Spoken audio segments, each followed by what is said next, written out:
जी हाँ, नमस्कार। आपका जनहित न्यूज़ पर हार्दिक स्वागत है। अब आ चुका है चुनावी विश्लेषण। जी हाँ, आपको पता है कि अब समस्त पार्टी का ध्यान 2024 के लोकसभा और हरियाणा के विधानसभा चुनाव पर टिकी हुई है, जहां आदमपुर उपचुनाव और जिला पार्षद के चुनाव ने सब कुछ कहीं ना कहीं भारतीय जनता पार्टी को झकझोर अवश्य किया है।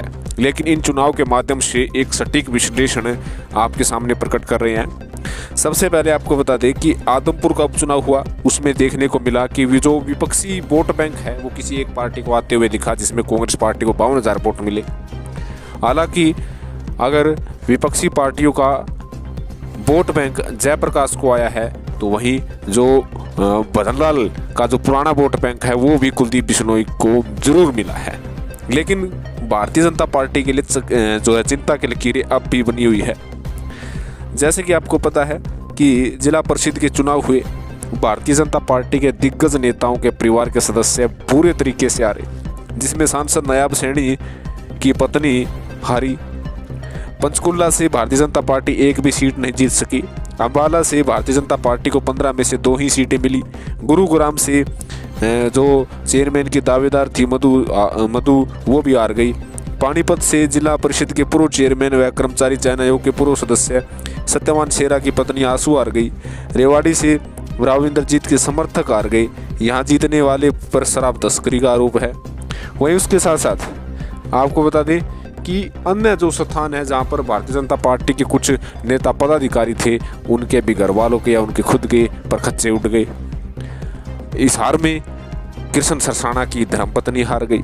हंसराज बेनीवाल जो block chairman Bharatiya Janata party में आस्था जताते हुए बने थे, वो तीसरे पोजीशन पर आ गए। और भी अन्य काफ़ी उदाहरण हैं।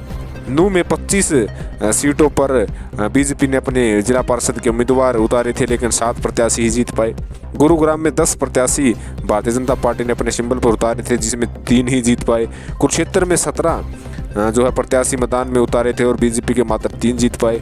और सिरसा में तो आम आदमी पार्टी और इनेलो का जलवा दिखा। इनेलो कहीं ना कहीं इस जिला पार्षद के चुनाव में मैदान मारती हुई नजर आई। कांग्रेस पार्टी अपने सिंबल पर चुनाव नहीं लड़ पाई। लेकिन एक बात तय है कि आदमपुर उपचुनाव, एलनाबाद उपचुनाव और बड़ौदा का उपचुनाव 2019 से लेकर अब तक हुआ है। इन सभी चुनाव में ये देखने को मिला है कि भारतीय जनता पार्टी को जो हराने वाला कैंडिडेट है, जो विपक्षी वोट बैंक जो पहले बिखरा हुआ था, अब कहीं ना कहीं एक होता हुआ नजर आ रहा है। और ऐसा ही हाल जिला पार्षद के चुनाव में भी देखा गया है।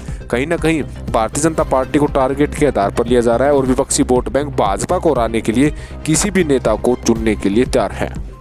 कहीं ना कहीं यही बात अब भारतीय जनता पार्टी के चिंता के लकीरें बनी हुई है। कहीं ना कहीं भारतीय जनता पार्टी चाह रही है कि पहले जो वोट बैंक, जो विपक्षी वोट बैंक 2 भागों में 3 भागों में डिवाइड होता था, अगर उसी तरीके से डिवाइड होता गया तो भाजपा आराम से निकल सकती है।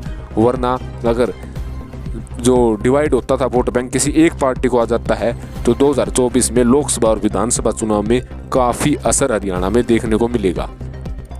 तो विपक्षी वोट बैंक ही अब 2024 की लड़ाई तय करेगा। किसी एक पार्टी, एक नेता तक सिमट जाता है तो भारतीय जनता पार्टी के लिए दोबारा हरियाणा में सरकार बनाना बहुत ज़्यादा कठिन होना तय माना जा रहा है। तो आपका इस विषय में क्या कहना है, कमेंट कीजिएगा। चैनल को ज़रूर सब्सक्राइब कीजिएगा। धन्यवाद।